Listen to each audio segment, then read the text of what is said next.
browsers are very, very dangerous. Now, there's two categories. One you control and one you don't directly control. The one you control is, do you realize attackers know that people misspell domain names? They know that when I type Google, I might type G-O-G-L-E, leave out an O, or G-O-O-O-G-L-E, put in an extra O. For example, with me, I went to go to GoToMeeting, and I left out the second O. So instead of G-O-T-O meeting, I typed G-O-T meeting. And do you realize those are all malicious? So what we need to recognize, if attackers are preying on the fact that we're going to mistype a domain name, we have to stop typing.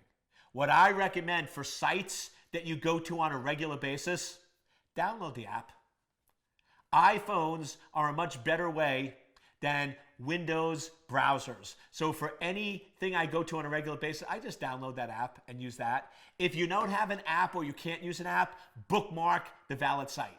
So when you need to go to meeting.com or go to Google or any of those sites, either use the app or go to the bookmark site, but resist the temptation of typing it. Second, even legitimate sites can be compromised. It's called a watering hole attack. What adversaries do is they go, okay, here's a legitimate website that everybody goes to in a certain area, a certain company, or certain profession.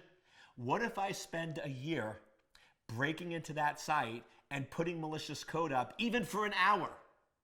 Now, if 1,000 people visit that site over the course of the hour, I just infected 1,000 people. So even going to trusted sites can be dangerous from a watering hole perspective. That's why I recommend that if you're surfing the web and doing a lot of research, either have a second computer that you use that doesn't contain all your personal data, or use a non-Windows device like an iPad or an iPhone, because most of the attacks out there are targeted for a Windows-based system. So if you use a non-Windows OS or a non-Windows browser, probability of compromise are much, much less. But recognize, whether you like it or not, you are a target and the adversary is coming for you.